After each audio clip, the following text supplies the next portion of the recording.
don't know. Hey guys, welcome to Notorious Women Podcast. I'm Lavetta. I'm Miriam. And this is Notorious Women, a comedy podcast about some of history's most notorious women. Uh-huh. So, as soon as we start recording, the trash decides it wants to dump. I can't hear it. And if I can't hear it, then no one can hear it because everyone is me, right? Is that narcissism, like in a nutshell, essentially? Yeah, but you're joking, and there are people who are serious. I'm kidding. I'm very kidding. Yeah. But like, right, if it's not happening to me, if that's not how I respond to it, it's not real. Then it's not real. Yeah. Yeah. Welcome to the social landscape of 2023. 2020. Hey, at least we put a name to it, right? It's just there's too many people that, that could wear that name as a badge. It's a problem. I know. Yeah. It's so interesting. I saw on Twitter like a couple of weeks ago, somebody was like, why? No, they were like, if you were like in a cell or a room by yourself, you would go crazy after a year. Okay. And I thought, no. You would be fine. Especially after the last 3 years of being with people. Like, obviously it's the environment if it's but it made me think of that. You remember the show Monk? I never really watched it, but I remember it. Yes. Oh, I love Monk. Tony Shalhoub was so great. But I think I remember have the channel or something. Oh, okay. Yeah, I forget what was it. USA maybe. But yeah, I think anyway. So. But there's a meme or GIF of his character. He finally finds heaven. Oh, Lord. He's in an all white room that's clean, and he has on a white outfit, and he has like a look of euphoria on his face. It's so clean. But I always think of that when I saw that on Twitter. I was like, no, if I was in like a clean white room where people served me meals and I had quiet and I had books and podcasts, I would get so much done. Seriously, I would lose my mind. I would go crazy. See, oh yeah. I am like an aggressive people person. I make friends on the subway, which sometimes is problematic. Yeah. Not always a good idea, right? But we have lessons and we learn them. But I would not. If you had books and music to listen to, you could work on all of your Broadway singing routines. That is true. No, that's true. What I'm thinking of. I've had those moments where it's a miracle in my life that everyone is out of my house, and I win Tonys for the work that I do. Like not actual Tonys, but like emotional Tonys, and they're all mine. I am so talented when nobody is watching. I would be no, you're talented when people are watching, but you would be so productive. Yeah. Think about Fishing much, Miriam? Yes. No one's interrupting you. That's true. I could write so many scripts. I could write a book. I could write a book of poetry, and I'm terrible at poetry. Oh yeah, I can't write poetry. I tried. It did not work. I would work out. Yeah, I would get enough sleep. Okay, I probably, yeah. No, I remember. No housework? No housework? Oh, wait, no housework. You're just in a room. Could I bake? With books. You could bake. Yeah, I would like that. Listen, I like distraction, though. Like, although I will say, like, pandemic, like, height of don't go anywhere, you're going to die, right? Like, okay, and you had, like, we had 2 6-year-olds and each other and in an apartment. And then other people were like, I'm bored and alone. And I thought, that sounds so nice. I want to be bored and alone. I'm never bored. And you know how I know that I would be okay with this? Because that's how I was when I was a kid. I got so much stuff done when people left me the hell alone. Okay. Yeah, I guess. Yeah, I used to like just like going in my room and like putting up 1,000 books on the bed and just like reading them. I read all the Jane Austens. I read all the Bronte sisters. I read all the Alice Walkers. I read I didn't discover Alice Walker until I moved to New York, and they're $2 books. They used to sell like books on the street all the time, $2. Yeah. And I got The Temple of My Familiar, and that became my favorite book forever. I can't remember if I've had, but like, and then I was like, well, we love Alice Walker. James Baldwin. I discovered all these people when people left me the hell alone. So no, I am for a year. And you know what? And actually, because that first year in New York, I really kind of was alone. I didn't know a lot of people. And so I would just buy these books on the street. I discovered all these authors, and I read a lot. Yeah. I mean, if you're in a room with nothing to do, then yeah, that's boring. But if I have books, are you kidding me? And a pen and paper? Come on. Listen, I was raised to be snooty a little bit.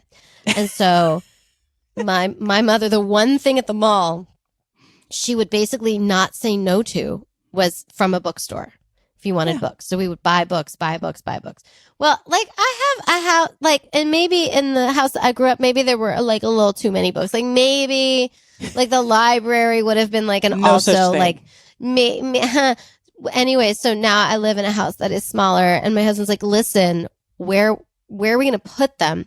Yeah. And I went to the library, and I have a dear friend who's a librarian, and I'm very embarrassed that I hadn't gotten my library card yet. So I went to the library, and I gotta say, I was like, this is amazing. I'm going shopping and it's free. Yep. And then I told that to my librarian friend, who just looked at me. I was like, I hear it. I hear it. I'll go now. Yep. It's fine. I'm just saying, I think you're more on my end in my camp when it comes to this being alone for. You think so? Yeah. I'd probably just text you thoughts about the books though. Like that's what I would do. And you'd get interrupted by my texts. Well, you do have to have I think you have to have something to, distract you, but like without people, if I have like books and movies and TV shows, come on, a year would go by really quickly. Now you're trying to sell me a good time. Okay. I guess we should get started on that. Probably. Well, I believe I am first this week. Okay. And even though we're having a good time, this lady, my notorious woman this week, is not a good time. She's decidedly a bad time. Okay. She is, well, you know what? Let me not load the front end of it. Because she is special because, again, we are still in Pride. Yes. We are still in Pride and Pride month of June. So we've had some awesome ladies, and now we have a not so awesome lady. And okay, let me just get to it. I'm beating around the bush. Okay, Lavetta is back. Okay, let's go. Yeah, you know, I like a bad girl. Yeah. So my notorious woman this week is Anita Bryant. Oh, do you know who that is? Yes. Wait, why? Yes. Why do I know who that is? Of course I know who that is. But now I don't know why. Tell me more. Okay. So, okay. Prepare. Yes. Anita Bryant was born Anita Jane Bryant on March 25th, 1940 in Barnsdall, Oklahoma to Lenora A. Berry and William Bryant. Now, she was born basically in her grandparents' home because it was 1940s. And that's what people did. But her family lived mostly in Oklahoma City. So she's known as like an Oklahoma City girl. Okay. Now, when she was a young child, her parents divorced. So her father went into the Army and her mother went to work as a clerk for the Air Force base near their home, in their hometown. Okay.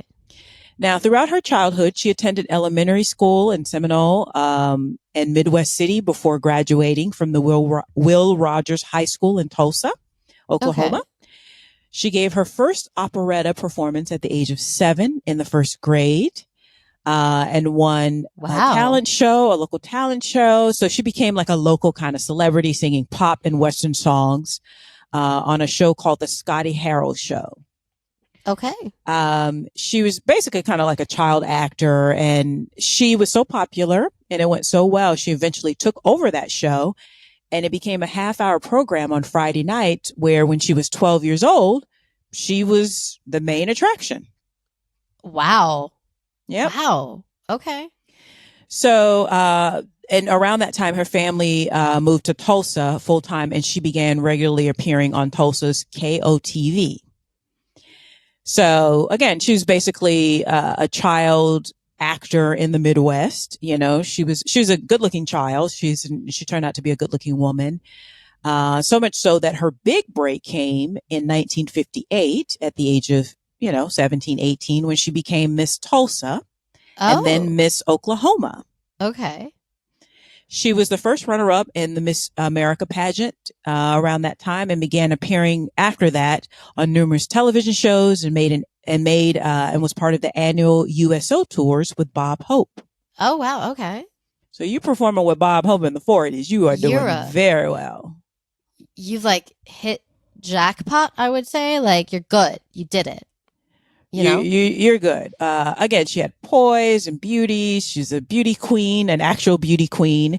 And this success eventually led her to become a pop singer, a bona fide pop singer with a few top 20 hits and a few moderately successful albums over the next decade or so. Okay. So basically she was just like, kind of like what Hollywood lore like was built on, like, the real America, right? She's like, right. She's from the Midwest, but she kind of looked like a young Jackie O in a sense. Oh, okay. Like that kind of poise and, the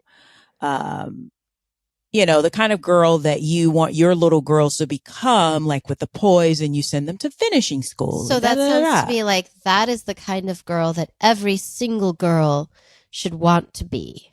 Yes. Like, yeah.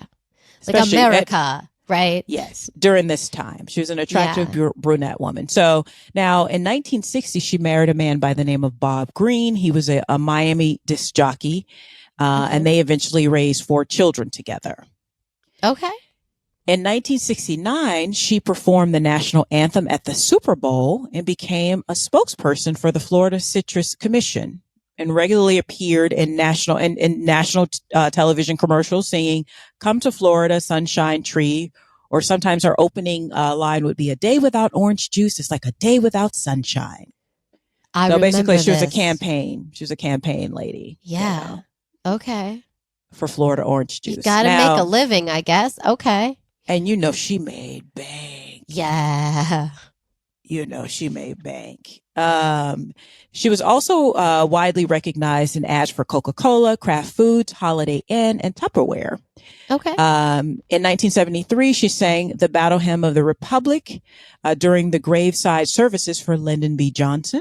Oh, wow. Okay. She famous. Got it. She famous. Like that all-American, maybe not famous to the whole world, but certainly famous in America. So basically, Anita Bryant lived the dream of the girl next door that's done good for herself. Grew up, right. And, she seems very lovely and pleasant, right? Well, hold on to your pearls, clutch your pearls a little bit, because this woman is a piece of work. So after all of that, there's, with these kinds of things, there's always, and even with the lore of like the American Midwest, the all American, underneath the surface is a tinge of bigotry usually. What? Yes. I know you're shocked. I say. Where are my other set of pearls? I must clutch both of them now. It's just too much. God bless America. Yep. I'm going to go now. So in 1977, she's 37, around 37. Okay. She has done good, not bad for a girl who didn't go to college to find a husband, right? Right. She's living in Dade County, Florida. And she's living in Florida, and, she's become the spokesperson for Florida orange juice, all this stuff. So in 1977, Dade County, Florida passed an ordinance that prohibited discrimination in employment, housing, and public services on the basis of sexual orientation, race, creed, all of the good things, right? Wait, sounds Lavetta, good. But what about the straight, white, cisgendered woman? What about her, I ask you? you Sorry. know that her rights are not being taken away. They're just expanding the rights of others, right? It's my favorite meme is it's not pie. Like just because we're adding rights does not mean yours get taken away. I love that. The rights pie, getting civil rights is not a pie. It's not pie. Nope. There's plenty to go around, guys. Yeah. All right. So what? And for those Christians out there who say that they're Christians, it's like the fishes. When Jesus had to feed all the people, the fishes, they just kept coming. That's how rights are. That's how rights work. So, oh my God. That's a good point. I'm Jewish. I don't know these things, but okay. Yeah. What you said. Cool. So now to the normal person, that sounds like progress in America, social progress. No, yes. Not to Anita Bryant and her far right friends. I'm exhausted. Okay, go on. So, in response to this inclusive law, conservative and religious leaders formed the, quote, Save Our Children campaign to raise awareness of the ordinance and made Anita Bryant the president and its public face. Oh, she's just a bitch. Okay. Like, but in the negative way. Because, you know, sometimes you could be a bitch and it's awesome. But not here. No, not here. Now, she's used to being spokesperson for something, Florida orange juice, all these other things. Mm-hmm. So along with her duties, she appeared in commercials and full page newspaper ads to raise awareness about the ordinance and the Save Our Children campaign, because the children are in danger now. Right. Because we're not going to be mean to gay people, and that's dangerous for children. I see that now. Yeah. Wait a minute. I don't see anything. I mean, just like now, she appeared on, like, people would appear on podcasts now, and some shows. She appeared on talk shows and religious programs, basically receiving nearly daily updates in the news. And she would often say, quote, as a mother, she would tell audiences, I know that homosexuals cannot biologically reproduce children. Therefore, they must recruit our children. Wait a minute. I'm confused. So I'm a mother. Am I a scientist now? I didn't know that about myself, because all I did was, have children. I did not get a science degree. Okay. This is news. This is, in this world, motherhood means that you are suddenly filled with scientific knowledge and biological knowledge of everything. Really fascinating. Yeah. Okay. Basically, I hope all of her children are gay. Okay, go on. Basically, she became the poster child in many ways for the anti-gay rights movement. For assholes. Okay. Yeah. But what was so alarming about it is that, again, this is a beauty queen. So she had this beauty queen looks, this poise. And because this bigotry was being delivered in this, poise package, it was very effective. Yeah. Gross. And recruiting people and getting people in arms, because again, we've established that a lot of people are dumb. Not our listeners, of course. Our listeners are the smartest. Are the smartest ones. Intelligentest, most prettiest people. We're not talking about y'all. No. I mean, no. But a lot of people. Obviously not. We live with a lot of dumb people on this earth. So, the ordinance was we have each other, though, guys. We have each other. Okay, we have each other. And a lot of people in the world. The ordinance was overwhelmingly repealed eventually later that year. And efforts to outlaw discrimination against LGBTQ plus IA people in Florida and the U.S. were basically rejected during this time. So this is 8 years after Stonewall. The gay rights movement is still, trying its hardest to get like basic rights that straight people have. So, now in return, because gay activists are like, we ain't gonna take this sitting down. Fuck that. In return, gay activists and their allies began boycotting Florida orange juice with the support of the iconic activist Harvey Milk. Yes. They called it the gay cot, which I love. Yes. And during the gay cot, protesters poured out gallons of orange juice in the streets. Gay bars stopped buying Florida orange juice, and bartenders served the quote Anita Bryant, which was a screwdriver made with apple juice instead of orange. Yeah, that's brilliant. I love it. Funny. Buttons and shirts and hats were sold worldwide. Anita Bryant and Florida orange juice became like a rallying cry for many activists in the community, in the LGBTQ plus IA community. Oh, so she helped them find a focus. Good job. Yes. I hate her. Yes. Sorry, go on. Yeah. And again, what made it so insidious and so effective is because it's being offered, this bigotry is being offered in such a lovely package. Yeah. And also just to give you a little taste of how insidious it was, and her messaging and this messaging was like, for instance, when she was publicly pied, it's very famous, you can see it on YouTube, as a political actor in a television appearance in Iowa, in October of 1977, she simply quipped, quote, "At least it's a fruit pie," end quote, making a pun and a derogatory slur of fruit for a gay man. Oh my God. Yeah. Ew, I hate her. So she's not yelling and looking like a crazy person. Exactly. It's like fighting bigotry. What's in the water in Florida? I'm just wondering. It's all over the country. Florida's just like, Florida's just not ashamed of it because they're not smart enough to realize they should be ashamed of it. Now, also, after this act, and she said this quip, she then said, "I'm going to pray to God to forgive the activist, quote, for his deviant lifestyle." Ew, and then she burst into tears as the cameras continued rolling. Oh, wow. So she used white lady tears. Those white lady tears. This wench. Yeah. She had nothing else to do? No? Nothing? No. She had 4 children. Why don't you check their homework or something? No, it's like, it's just so hard to just understand why people would take the energy. Hate I don't get it. You feel like you are doing something important, I guess. I don't know what it is, but unfortunately, the Save Our Children campaign was successful in repealing the ordinance, but it did galvanize, LGBTQ plus IA leaders and groups.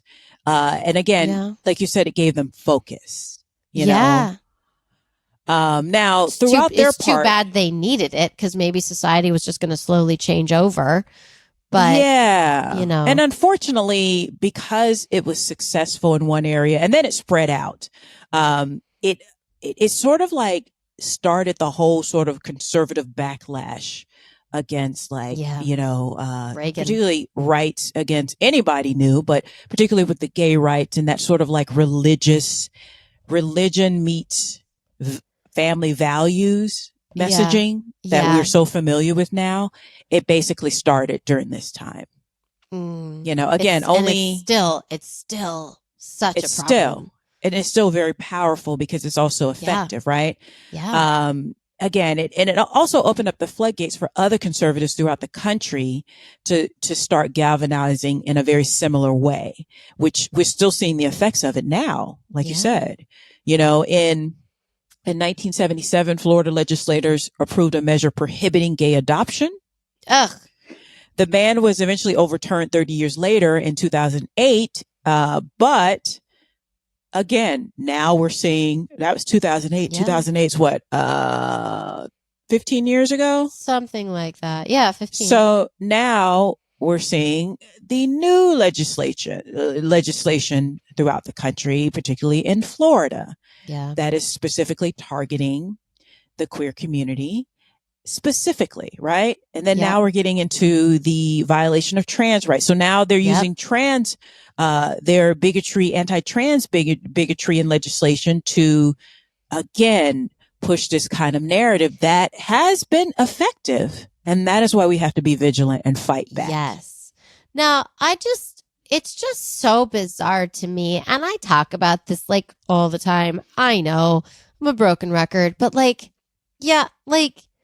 you can think it's weird and you can be like, no child or cousin or whoever you are, you cannot be trans. you know, like you could choose to say that to someone else, but like, do you need to change the law? Like, who are they hurting? Who's getting hurt by someone living their truth? Like, it's only making the world a better place. I know that our listeners are like, duh, I agree. But like, it just, I don't know. It befuddles me. Also, I like the word befuddle. So, you know, I got to say it. Exactly.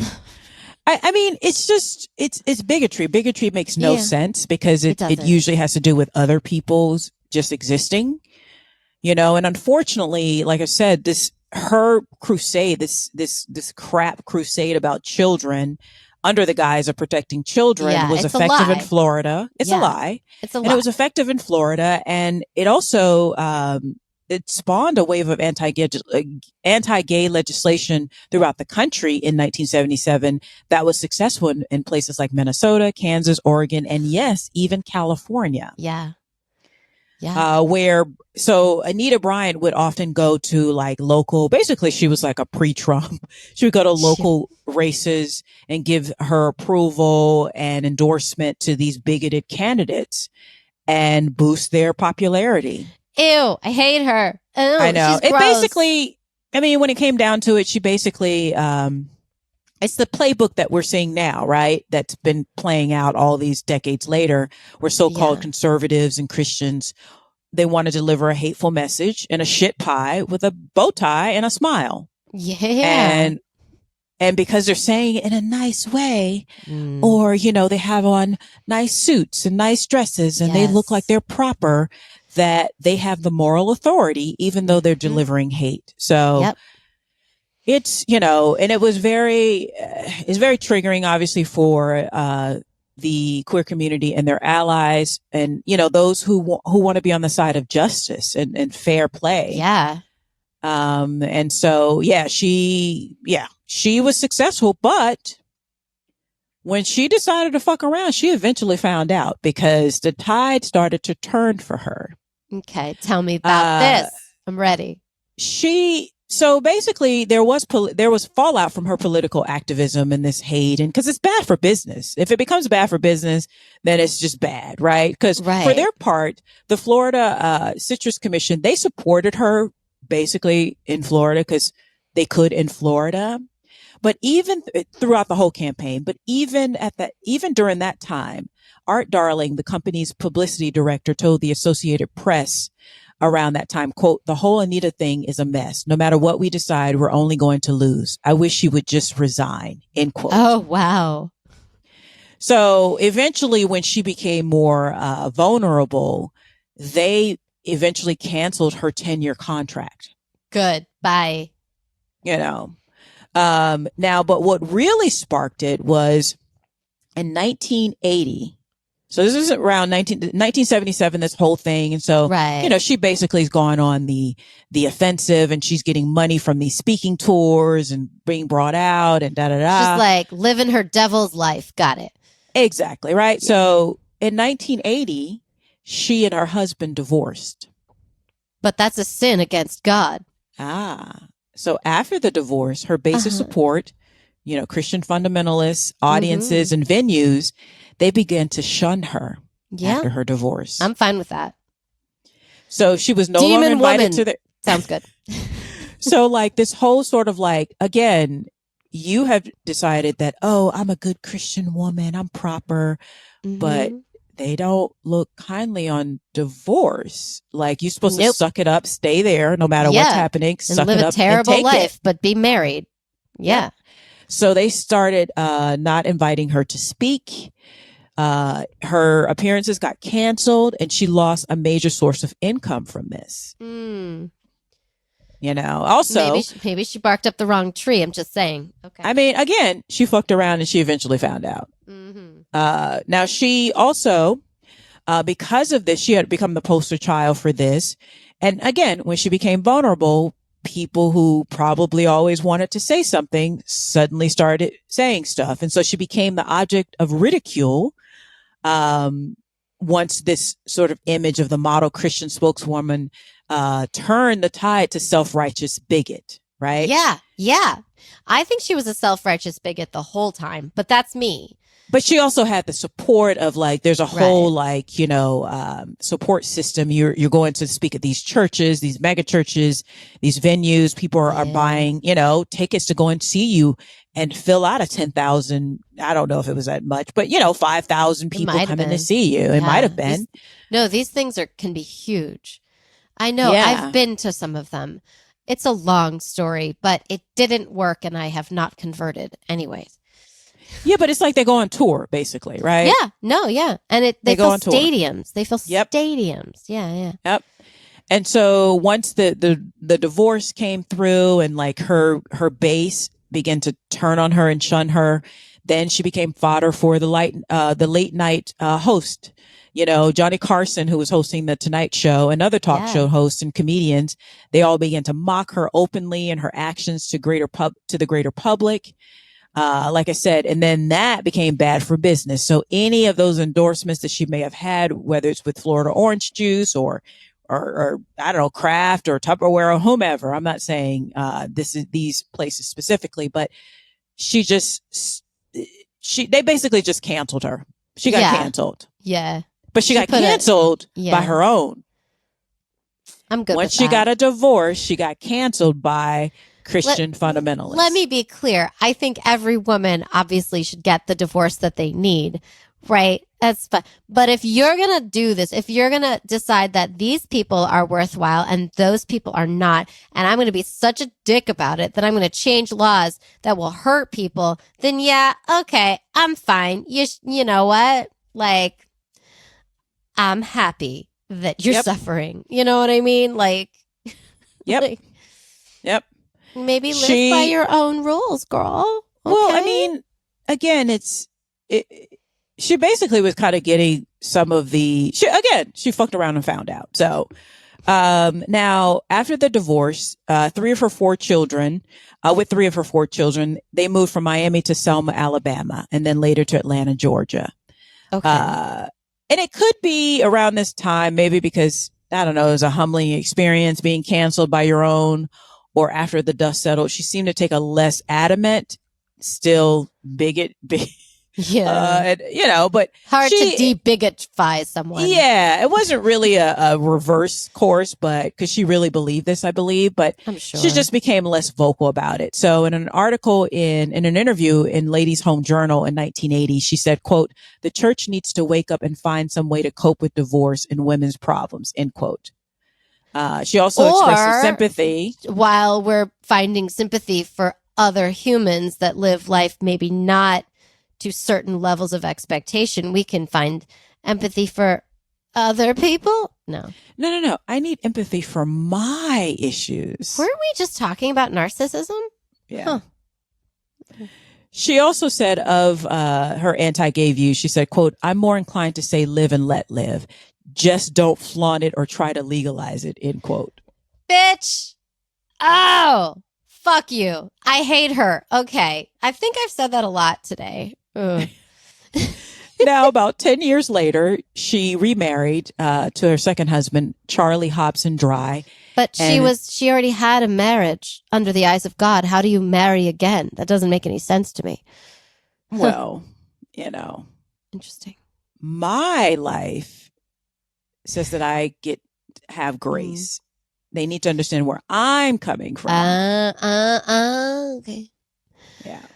Now, so throughout the 1990s, so they spent their time in Branson, Missouri, where the state and federal governments filed liens against them, claiming that they had over $116,000 in unpaid taxes. She just started having legal and financial issues.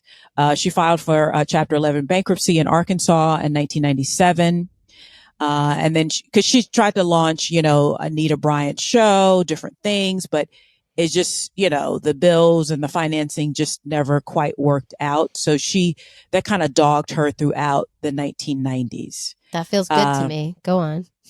Now, in 2005, she returned to Barnsdall, Oklahoma to attend the town's 100th anniversary celebration and to have a street renamed in her honor. Ew.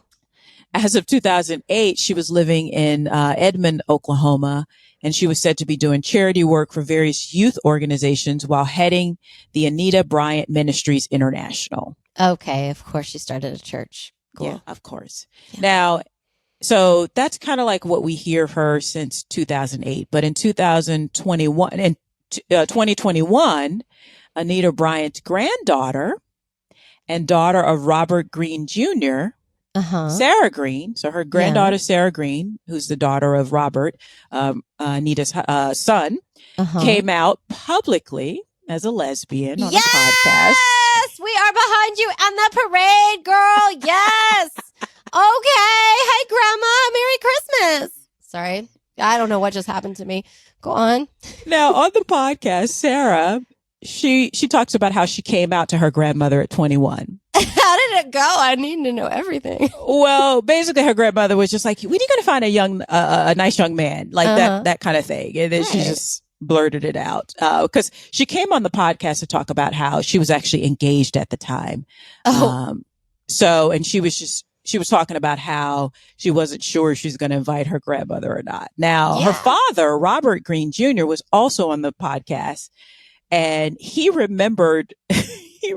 He recalled the time when Sarah came out to his mother, her grandmother. Okay. And he says, quote, "All at once, her eyes widened, her smile opened, and out came the oddest sound. Oh," he said. Oh, man. "Whatever you hate shows up in your family." Yeah. I was like, that's 4 kids, and you're going to have a lot of grandkids. Like, you're going to have like 1 trans kid. You're going to have like a few gay. Like, that's just like the percentage and numbers of how it works. You know what I'm saying? Like, yep. It's just how that's what it is, you know? Oh, yep. Man. So, now unfortunately, at the time of the podcast interview, Sarah said that she wasn't sure if it had softened her heart. And Robert also agreed that, he said, instead of taking Sarah as she is, my mom has chosen to pray that Sarah will eventually conform to my mom's idea of what God wants Sarah to be, end quote. You know what? That's a great way to lose your family. That's a great way to, the fact of the matter is Sarah knew she was a lesbian for years and years and years. But Grandma, you can't get close to anybody, and you're not going to be close to your family because you're not a safe person. And like number one rule, especially if you're in any sort of marginalized person in this country, you need to surround yourself with safe people. And Sarah would agree with you because, I'm going to end on this about Anita Bryant because of her grandmother, Anita Bryant. She said, on the podcast that she's still struggling. She was still at the time in 2021 struggling with her relationship with her grandmother ever since she came out. And she said, quote, "It's very hard to argue with someone who thinks that an integral part of your identity is just an evil delusion. She wants a relationship with a person who doesn't exist because I'm not the person she wants me to be," end quote. Yeah. And I just think that is karma. That is irony. Because again, everything you hate, if you're a white person, you hate black people going to marry in your family. If you're a black person who hates white people, white person going to marry in your family. If you are a, cis straight person who hates non-cis straight people, cis straight people are going to show up in your family. And that's just how that next grandchild born, trans. If you hate Jewish people. Yep. Guess what? Your grandson's going to fall in love with a Jewish girl. Okay. That's going to happen. It's going to show up. It's going to show up in your family. And I think that is just befitting. She's still around. But probably keeping a low profile. I wouldn't be surprised if she's recently peeked out her head because now the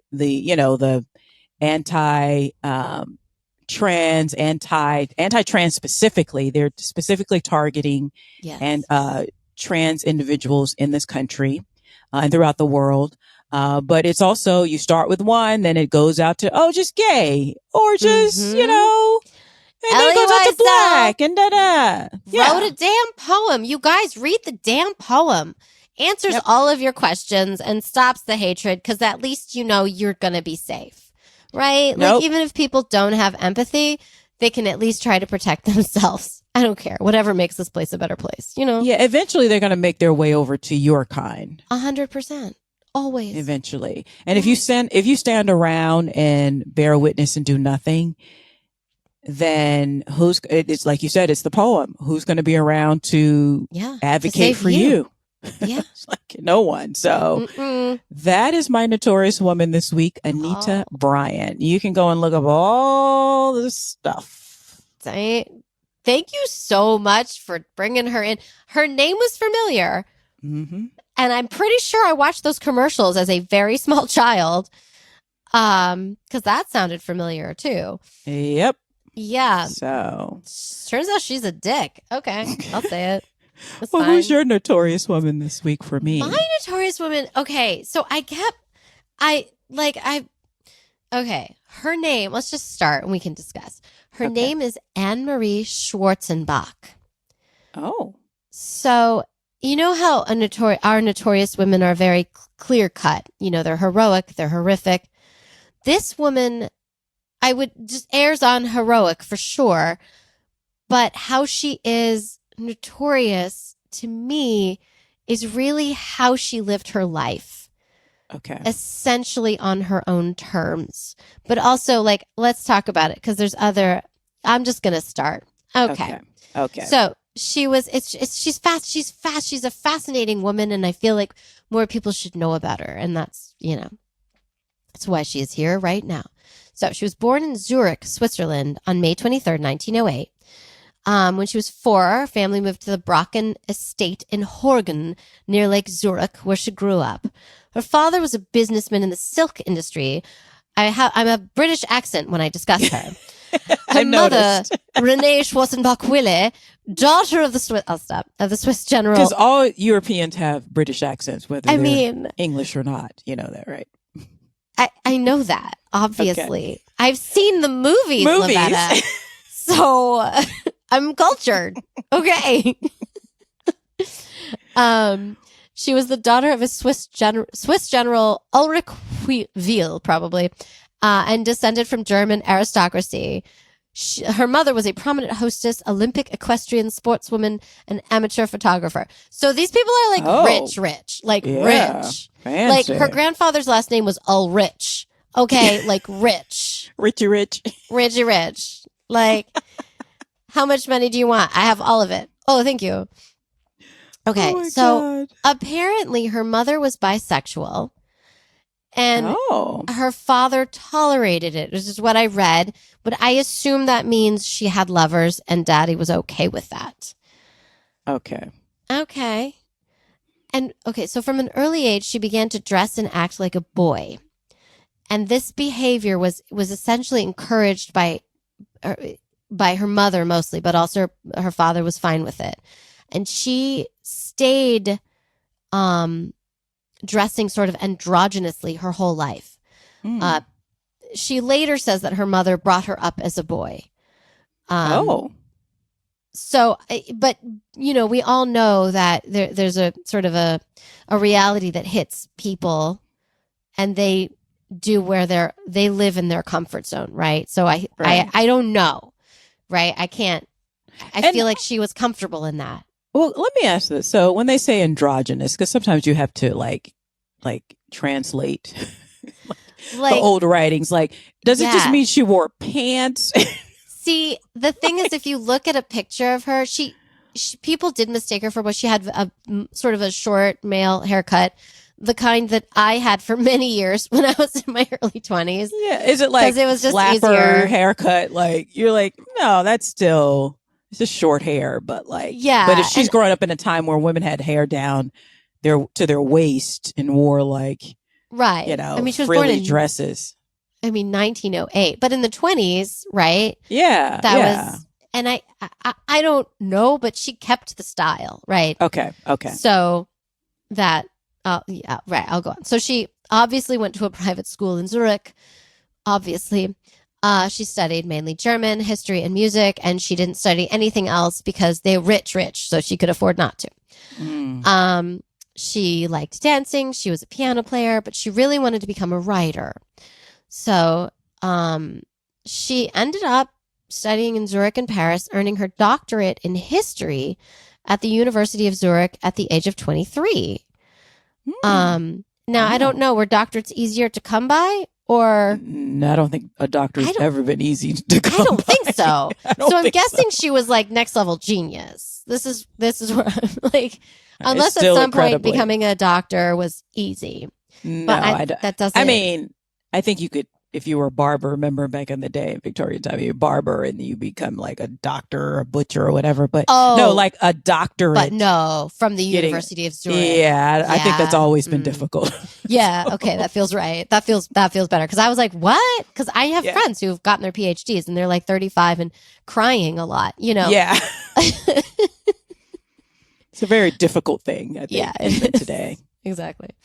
So while she was a student, she has started writing. So shortly after she earned her PhD, she published her first novella called Freund Bernard. So I don't think I said that right, but it means Bernard's Circle, and it was well received. So in 1930, she made contact with a sister and brother named Erika and Klaus Mann, who they were Thomas Mann's children, also fancy rich people. Okay. She was fascinated by Erika's charm and self-confidence, and they began a relationship. So that's what I'm saying. Like, Annemarie was definitely a lesbian. And we'll never know like what she wanted to be, I think, but here's what I will say. The reason I'm fascinated by her is that she just kind of did what she wanted to do. Mm-hmm. So they had a relationship, but Erika was not that into her, right? Okay. Yeah, like she basically fell for another woman and they stayed friends, but they broke up. So I think she never really fully recovered from this breakup. Oh. But she found, and this is how it was found, but this is how it was written. She found a soulmate in Klaus Mann, Klaus, Erika's brother. And so she and Klaus became very, very close. Unfortunately, Klaus was a drug user, and he introduced her to a life of drugs. So this is like the 30s Germany, right? They're living a life in the decadent, artistic, wild and crazy Berlin towards the end. They got money. They got money. They can do whatever they want. And weren't they still putting cocaine and everything anyway? Everything. Okay. Everything. On top of the actual cocaine they were also in taking, right? Okay.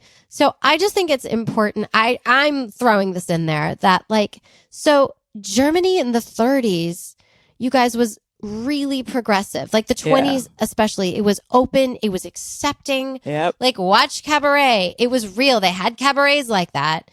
They had the Villa Hirschfeld was there. Yes. Check it out. Yep. Do you know what else was happening in the 30s in Germany? That the first modern era gender affirming surgery began at the Institute of Sexual Research in Berlin under the leadership of Magnus Hirschfeld. So AKA Villa Hirschfeld. Yeah. Villa Hirschfeld. Yeah. But exactly. Yep. I just we cannot rest. I don't know. I keep hitting the hammer and the nail on the head. They had a large amount of people, a large majority of people that liked this. But in 1933, the far right won, and they had to retract what was once a shining example of human liberation. Mm-hmm. So, those are my words, by the way. I'm proud of that. It's also a testament to you have to continue to be be even when you're like, oh, we have rights. People can take those rights away. Go away really quickly. Laws are variable. They just are. Yeah. And they're only worthwhile until they're supported. Like, Yep. I look at everything that's happening in Florida right now, and I'm like, don't we have a civil rights? Don't we have aren't there arguments against everything that's happening? Well, if they're not being upheld, then they're not being upheld. They're not, exactly. So Exactly. So I want to sue everybody, but I guess I can't afford to do that. That's me. Yeah. Okay. So I wrote something funny. I'm going to say it. So basically, my point is that in Germany, there were two sides. One side that believed that all humans should have a right to exist and thrive, and the other wanted to make Germany great again. Okay. Yeah, I said it. I'll say it again. So she lived a wild and crazy life. And she was fascinated that people loved her. Her beauty fascinated men and women. In 1932, she planned a car trip to Persia with both Klaus and Erica and a friend, artist Ricky Hallgarten.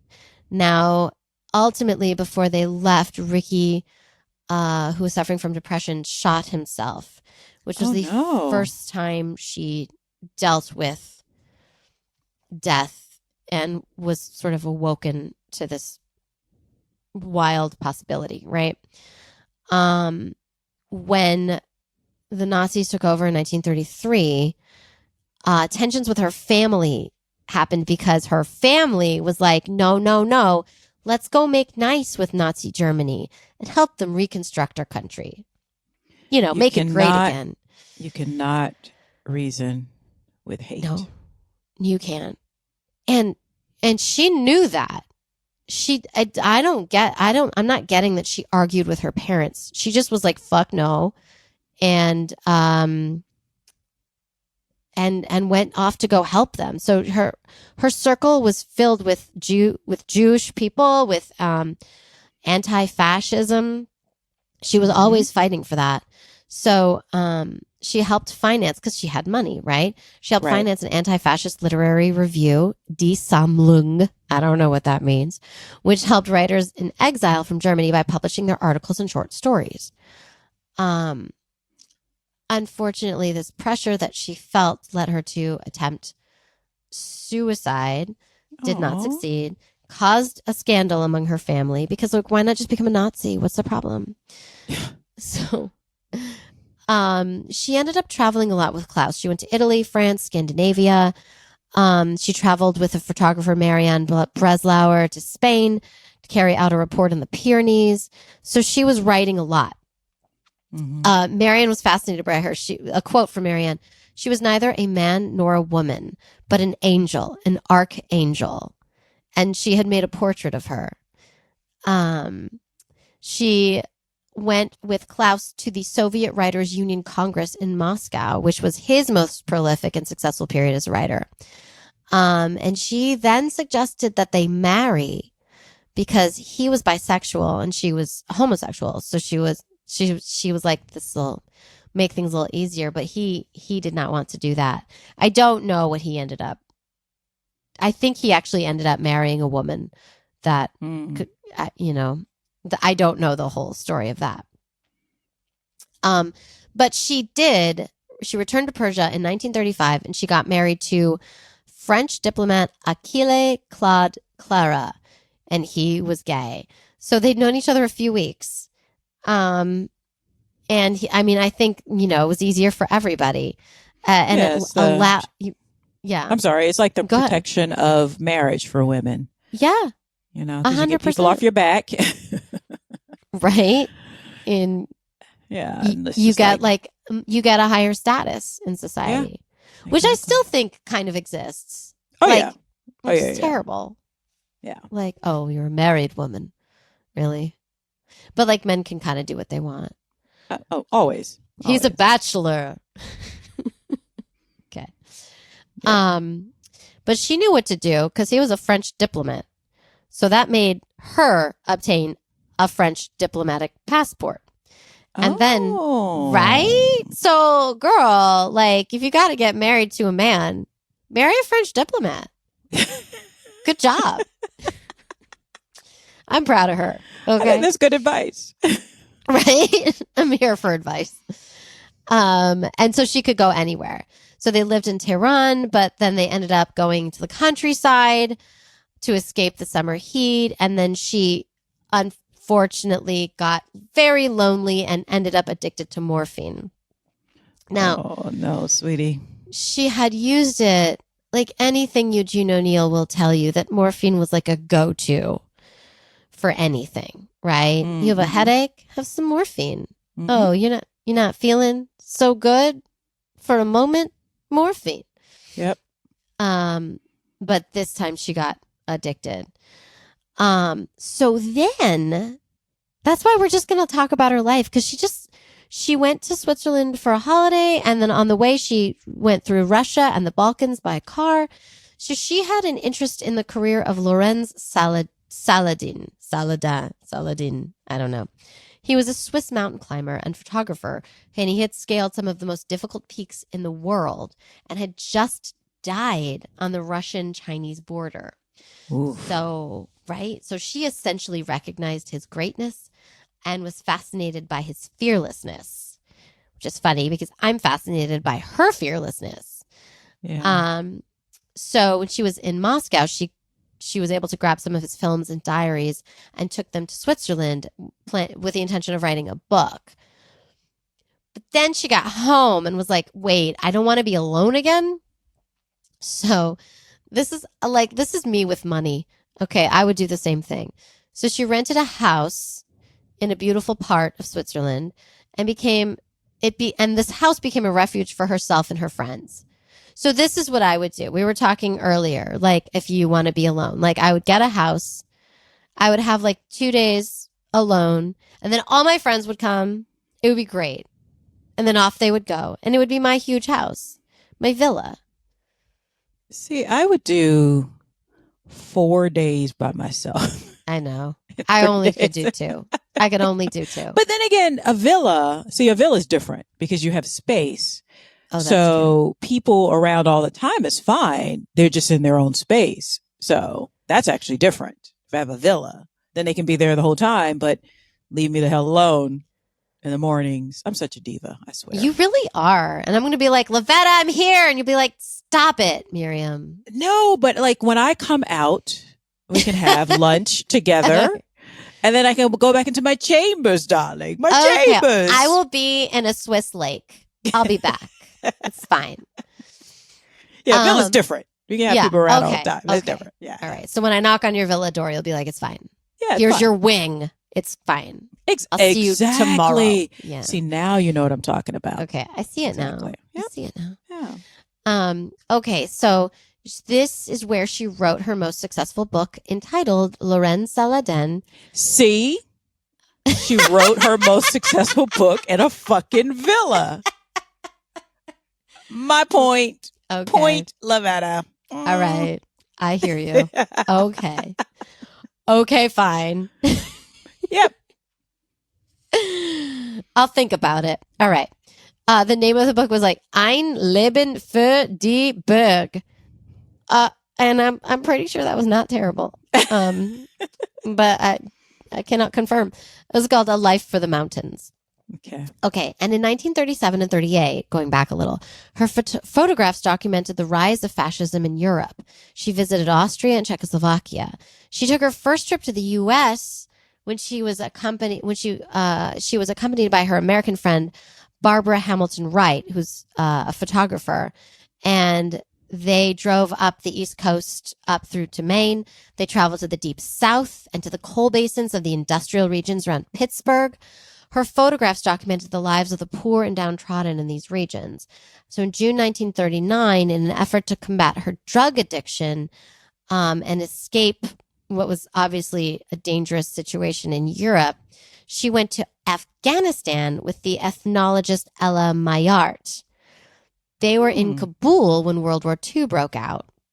Wow. So in Afghanistan, she became ill with bronchitis and other issues. But she still traveled to Turkestan. And then in Kabul, they split up because Mayart realized that weaning her friend away from her drug addiction was not happening. So all of this time, she's still battling her drug addiction. So, and Maillard describes her in her book, The Cruel Way, 1947, and is dedicated to Christina, which was the name she used for Annemarie. So and they think she changed it because her mother insisted that she changed her name. Mm. And the book was made into a movie called The Journey to Kafiristan in 2001. There's rumor that she had affairs with the Turkish ambassador's daughter, who was at the time suffering from tuberculosis and was also an archaeologist. Oh. I know, right? And she had a lot of affairs through the years. I don't think she ever had any one long relationship that I could find other than Erica. Was she still married to the French diplomat? Yeah. Okay. But it seemed like a marriage of convenience. Yeah, okay. and I think they were friends. I think they were close, but it was definitely like, we're married, okay, bye. Yeah, okay. So after Afghanistan, she went back to the USA, where she met with Erica and Klaus again. And they worked with a committee to help refugees from Europe. When Erica left, however, to move back to London, Annemarie became disillusioned with her life in the USA. I think Annemarie never really got over her. That's my romantic view of life. Yeah. So another complication entered her life when, in a hotel, she met the up-and-coming 23-year-old writer, Carson McCullers. You know her? Carson McCullers. Yeah, very famous American author. I can't remember. I've read her work, and I can't Google her. Oh God, you guys. # not historians. But brilliant writer. And Carson fell madly in love with her. Carson writes, "She had a face that I knew would haunt me for the rest of my life." But Annemarie did not reciprocate said love, and Carson McCullers was devastated. So it's very sad. No one's connected. You know what I mean? Like, it's just unrequited love all around. Unrequited love is so hard. And so Annemarie actually ultimately had to avoid her because it was awkward, I guess. But they stayed friends, and they actually ended up conducting a long and relatively tender correspondence, mostly about literature, which is lovely.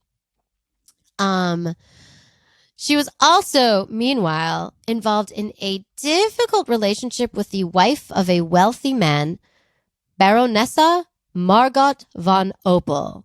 I mean, these people run names. In the moneyest of circles.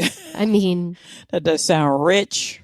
No, that sounds wealthy. Yeah, that sounds wealthy. You and I could only ever be rich. We could never be wealthy. Exactly. With a guttural, "I'm wealthy." No, I think it's too late. We weren't born in the right place and the right time, I think. But she was, again, the heart wants what it wants. I don't think she was over Erica. So this contributed to another bout of depression and another suicide attempt, which saw her hospitalized this time. And she was only released on the condition that she leave the USA. Okay, America. No. Yeah, that feels right. It tracks, doesn't it? Yep. Yeah. America. What's our concern? That you're not my problem. That's my concern. Okay. Cool. So in March 1941, she was back in Switzerland, but then immediately went to the Free French in the Belgian Congo as a journalist and accredited, right? She spent time there, but was prevented from taking up her position. So June 1942 in Tétouan, Morocco, she met up again with her husband, Claude, before returning to Switzerland. And then at this point, she started to make new plans. She applied for a position as a correspondent for a Swiss newspaper in Lisbon. I'm guessing she was trying to clean herself up a little bit. And then on September 7th, 1942, in Engadine, in the Swiss Alps, she fell from her bicycle and sustained a serious head injury. Oh, no. And there was a mistaken diagnosis in the clinic where she was treated and died on November 15th. No. Yeah. man. Like her mother, while she was ill, refused to allow Claude, who's like technically her husband, or any of her friends to visit her sickbed. And then after she died, her mother destroyed all her letters and diaries. Why? Well, remember, they liked the Nazis. And she was an anti-fascist. Oh, yeah. Yeah. But she had a friend who took care of her writings and photographs, which were then later archived in the Swiss literary archives in Bern.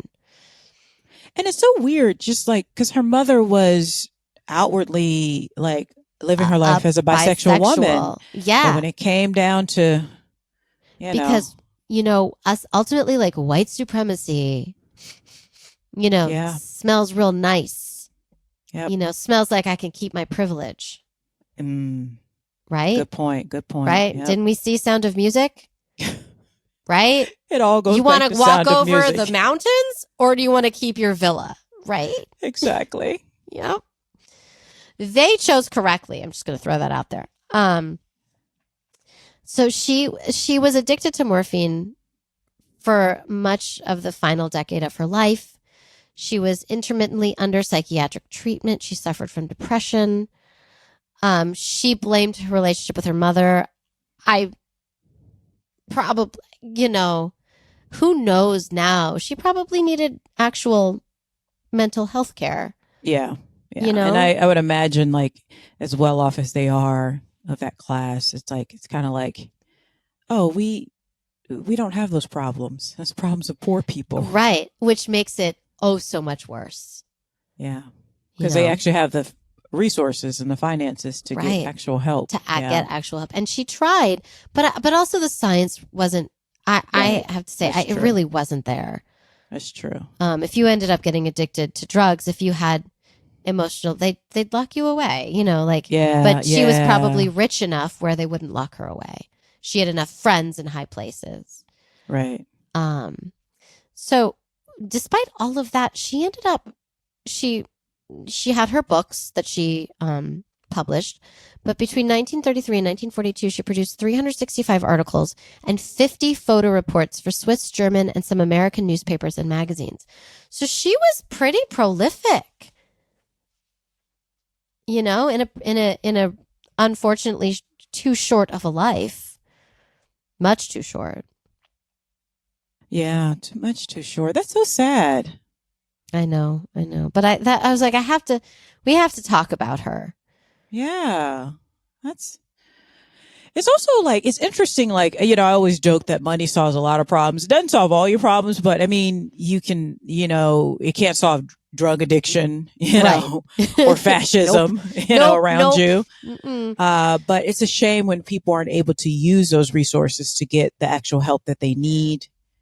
I'm sort of fascinated by the fact that she held on to who she is, who she was. She managed to live quite a beautiful life despite being, so out of what was considered the norm in her society. Do you know what I mean? Yeah. Yeah. And I love that she was like, nope, bitch, I'm anti-fascist. So I'm going to go now. Yeah. Wow, she is very fascinating. Right. Like, she stood up against tyranny and fascism. But it's also that thing that, like, your family around you is not, like, they're part of the problem. Yep. And when you die, it's so weird that her mother wouldn't even let her husband see her. Like, that's so weird. I think her mother was probably next level controlling. And I mean, you got to wonder, it's 1942. We're still going, right? Around them. That's right. And she has chosen her side. Yeah. Yeah. And it could be out of protection. Her mother's getting rid of all of that to protect their place within the fascism and the Nazi world, to protect them as well. And, to protect the family, but 42. Yeah. They're right in the middle of it. Yep. That's crazy. It breaks my heart that she died before the war ended. Yeah. Oh, that's very sad. But she is fascinating. Thank you for Right? sharing her with us. Like, can you say her name again? Because I want to, especially the spelling of the last name, because people probably want to look her up. Schwarzenbach. Her name is Annemarie. I mean Schwarzenbach. Schwartz. Bach. Okay. It's very German. Oh, that's so cool. So we had 2 A's today. One is definitely more heroic, and then one is problematic as fuck. She can suck it. What? I wrote a song. What? No. Yeah. It's a song I wrote. Little ditty. Yeah. Little ditty. Well, guys, that wraps it up for this episode of Notorious Women Podcast. Remember to follow us on all the things, subscribe. We also share us with your friends and family and your loved ones. Just copy the link and send it to them. Don't just tell them about it. Just copy send it. And send it. Yeah. Or you guys, don't even tell them. Just send it. They're going to love it. Yeah. Like, you know who's going to love it and who's not going to love it. Actually, yeah. Like, pick and choose. It's fine. Yeah.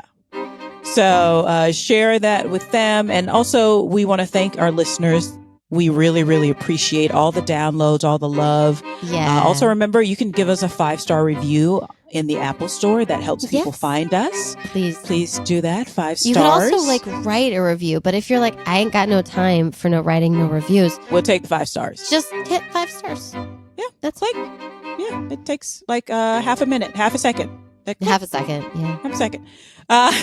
You can also support us on patreon.com if you want to give us a low moolah.